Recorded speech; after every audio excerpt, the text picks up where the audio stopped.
Hi again.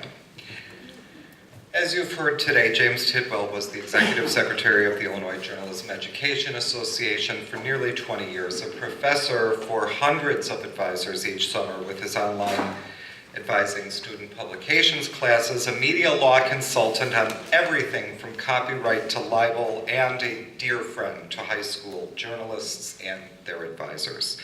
The award we are about to present has been renamed the James A. Tidwell Illinois Scholastic Educator of the Year Award in his honor. James knew this year's recipient well, and he admired him tremendously. Mike Doyle, please come forward.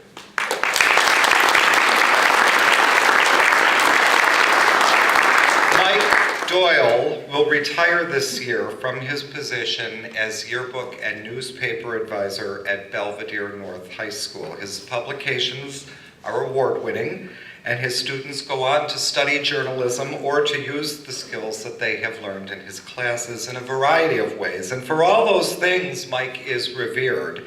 But Mike is honored here today for the other things he does in his classroom. He brings to his students a sense of humor, of hard work, of modesty, for raising skill contest, for ensuring his students, often from lower income families, are afforded the opportunities to grow, for helping his students appreciate and value their school and community as they cover it with compassion and dignity. His students learn from a first-rate journalist. On the classroom wall is an image of a younger sports writer, Mike Doyle, covering the Chicago Bears, and from a man who appreciates a sense of place, who authors books on the area and celebrating its rich history. We are proud today to honor Michael Doyle as this year's James A. Tidwell Illinois Scholastic Educator of the Year.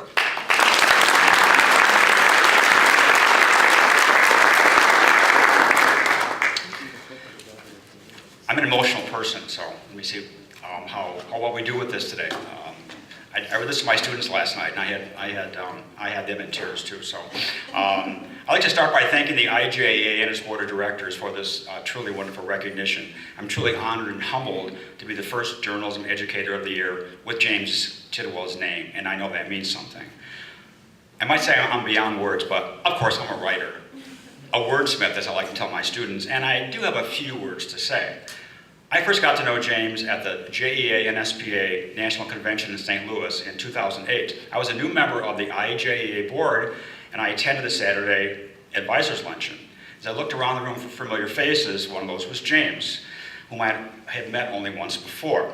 He waved me over, he says, of course, you'll sit with us. And it was during that lunch that I got a real measure of the man, heard some of his great stories. I also had the real privilege of taking his online graduate courses for advisors, which was a wonderful experience. I know some of us in here have taken that course. And even though we communicated online, it was an enjoyable and worthwhile experience, and I learned a lot, and I still use ideas I got that summer. I was at the old IHSA conference a few years ago at the University of Illinois. I think it's now IJA conference. If you were there, Eric Zorn from the Tribune spoke. And he recalled that the year before, somebody had been up there who played the guitar.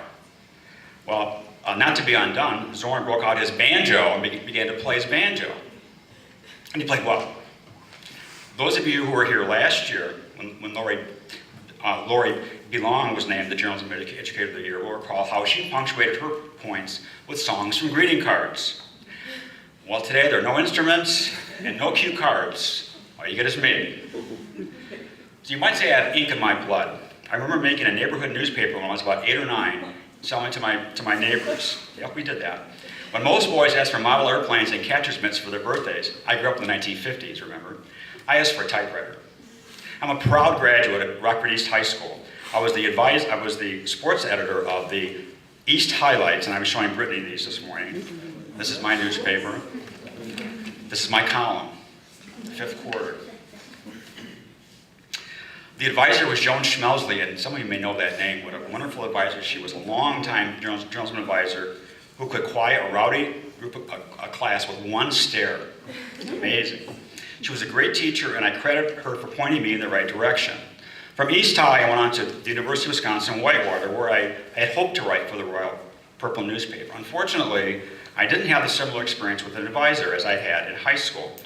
And I remember this really clearly, a student asking if he could create a new position on the newspaper as a TV critic. This is in 1966. And she categorically dismissed the idea, saying, well, nobody does that. Well, they do now. And today, as I look back on that experience and how she turned down a really good idea, when I became an advisor, I vowed I would not become that kind of advisor, one who does not listen to good ideas from his or her students. So I changed my major to secondary education, geography as a major, and wound up getting drafted in the Army upon graduation. So it was hard in 1970 to get a teaching job before the Army. It was even harder afterwards. So I eventually became a copy assistant for the Register-Star, Rockford Register-Star. And then for 2 years in the late 1970s, I took J courses at NIU. I worked for the Register-Star for nearly 25 years, and I had some great experiences. The most memorable, I covered the Chicago Bears for 14 years. I covered Super Bowl 20, 1986. I was there when Dick was hired. I was there when he was fired. Not many people can say that. I shook George Halas's hand. Didn't get his autograph, though. That wasn't very ethical. I didn't do that. Still proud of the fact I didn't do that. But eventually, things in the newspaper began to change for me. The newspaper changes, I was ahead of the changes, but something wasn't going right. I could sense something was not going well for me. But often, as you probably do yourself, you get asked to speak to high school journalism classes. And one day, it was Hononegah High School, probably Dave Centerud, some of us remember Dave Centerud's class, and I sat in that room and I said, this is where I need to be.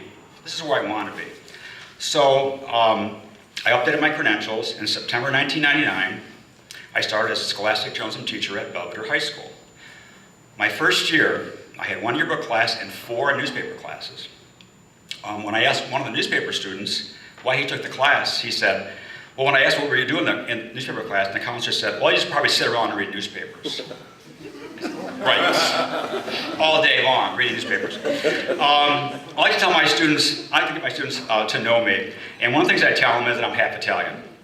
My wife is 100% Italian, but my Italian roots come from my mom's side of the family. So when I talk to them, I say usually instead of using 2 hands, I usually use 1 hand. Half Italian.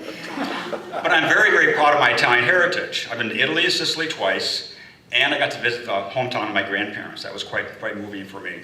I've also learned a lot of the really cool family recipes. I can make some really good pizza and pasta. My youngest daughter, about a month and a half ago, gave us our 4th grandchild and 1st granddaughter. It's really special. And I was glad to make some dinners for her. One day I took a chance and tried a new recipe that I got from a magazine and made some cavatelli. I took half the batch to Emily, and when I got home, I cooked my share. They were awful. I called Emily and I said, 86 the pasta. So isn't it cool that other professions have their own jargon? We talk about leads, inverted pyramids, art, rules, graphs. At last Saturday's sectional, my copy editor competitor, a sophomore, asked me what step was. I thought you knew that. But the cooking term in the weeds could fit journalism as well. The idea that we're often in the weeds and cooking up new ideas that sometimes work and sometimes don't, but the idea is we don't stop. As you probably know, I'm retiring this year after 15 years of advising journalism programs, 8 at Belvedere High School, 7 at Belvedere North. While I worked for the Register-Star, I also was an adjunct professor at Rock Valley College, where I advised the Valley Forge newspaper for 6 years. So when you retire, the same questions. One of those is, what are you going to miss the most? One thing I won't miss, deadlines. Gut-wrenching, stress-filled days when you're sure the paper's not going to come out, the yearbook's not going to make it, but then somehow, magically, everything comes together and it's done. One thing I know I will miss are my students, and that kind of was really raised in previous speakers here today, and this is really where I'm going to be talking about for the next few minutes. Because students are why we all got into teaching, but there's something special about journalism. Because I teach a full load of journalism, including the Introduction to Journalism class and repeatable yearbook and newspaper classes, there are some students that I see every day of the 4 years they are in high school. And you can't help but make connections with those people. We cheer their successes. We share their disappointments. And often we maintain friendships well behind their graduation day. And I've been fortunate to guide many students in their careers. There's Kristen, the girl I had to talk into becoming yearbook editor because I knew she was qualified, and could find time from her busy music schedule to be the yearbook editor. She went on to double major in music and journalism at Indiana University and is my first former student to earn a master's in journalism. She now works as a writer for a musical publication. There's Matt. I was a freshman on a Friday afternoon, borrowed a camera, those little point and clicks. When I asked for it on Monday, he said, well, I left it on the ledge outside your door, your locked door. Then he was surprised to hear it wasn't there on Monday. Matt, what were you thinking? He worked so hard, he never really showed that great attributes that I expect for someone at the high school for a newspaper, never rose higher than the assistant entertainment editor. And he went to Rock Valley College and something clicked. He became the managing editor of the Valley Forge and won national awards in the process. After transferring to NIU, he joined the Northern Star, worked hard, and became its top editor too. And today he works professionally as a copy editor. There's Rebecca, a last-minute fill-in for infographics at the first section we competed in 2007, which was at Huntley. Where's Dennis? It was your place. She had never done anything like that before, but embraced the opportunity. I'll never forget how proud she was. She showed me her result. And then she was disappointed because she didn't qualify. She was in 4th place, but the experience was great for her. Rebecca went to Marquette, when on a whim, she applied for a graphic editing position at a school newspaper. The next thing I knew, she's a regular staff member, and I'm reading about her summer internship with Reader's Digest Publications. She now works as a full-time graphic artist. There's Karis, who was an Al Newhart Free Spirit Scholar, who became the news manager of the University of Illinois radio station. And I forget the day she emailed me that she had covered the second President Bush's press conference at Caterpillar in Peoria. She was so excited. There's Andy, who was first place in sports writing in the 2008 sectional, was the first individual sectional winner in our school history in the IHSA. She went on to win the first individual medal at state, 4th place, and eventually became editor-in-chief of the Northview newspaper and was the honorable mention to the 2010 Journalist of the Year. She was a managing editor of the Royal Purple for a year and a half and works as a copy editor today, part-time at the Janesville Gazette in Wisconsin. She wrote this last Saturday on Facebook while driving up to Huntley. Just getting to Huntley, Illinois, to judge the IHSA Journalism Sectional. Feels like just yesterday I was competing in sports writing at the same tournament. 2 days ago, she spoke to my class and she told them she just been offered a full-time reporting job at the Janesville Gazette. So proud of her. In the past year, I've had 2 students write things about me that I want to share as well. Nicole, a junior at the University of Iowa, shared what she wrote when asked to send a letter to a teacher who had a profound impact on her life. She's in education, and she needed to write to a teacher. No matter what type of day I was having, I always look forward to a newspaper, unless it happened to be deadline day, of course. Some of my favorite memories of high school are sitting in your office and laughing with the class about all the crazy ideas we came up with for the next issue. No matter what the ideas were, you were always supportive and helpful. If I had an idea, wasn't sure how to write about it, I knew that with a twirl of your mustache, and I'm not doing that right now because I'm busy here, you could help devise a plan. No class has ever prepared me more for college than newspaper. Newspaper taught me how to set deadlines, and more importantly, meet them. I learned that there's no such thing as a perfect first draft, and revisions are crucial. I learned how to delegate tasks, how to be both a leader and a team player. I learned to have integrity above all. And I learned that a group of people with little in common could create something to be proud of. And Diana, a senior this year, wrote to me when she selected me as her most inspirational teacher. Senior at Belvedere North.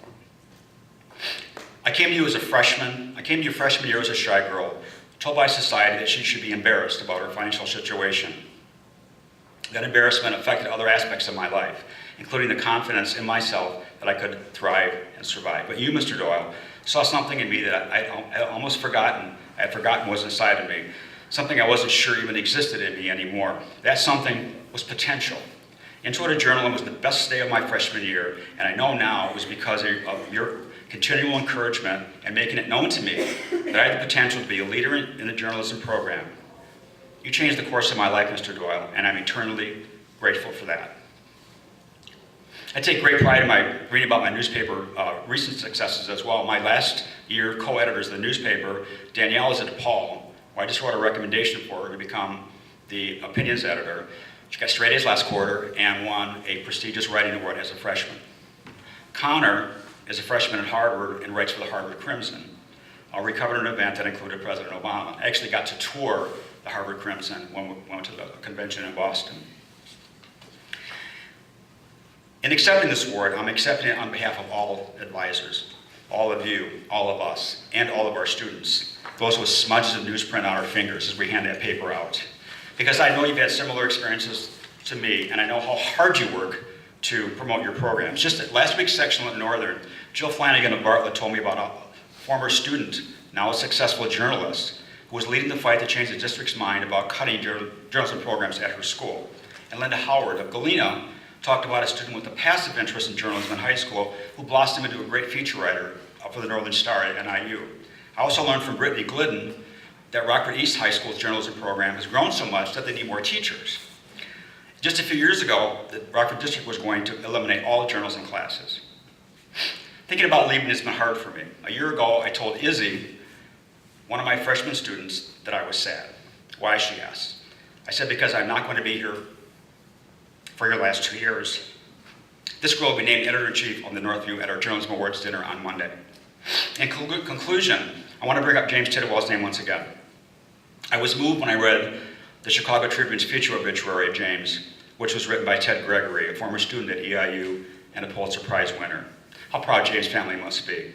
How proud we all are of our students here at the state tournament and the ones back in our newsrooms and publications rooms and labs and classrooms. And finally, I hope my lead-in transitions were easy to follow. I wrote this as an alternative to the inverted pyramid. I tried to attribute correctly, and I probably could have done a little more editing. There's only one way to end this, with a 30. Thank you very much.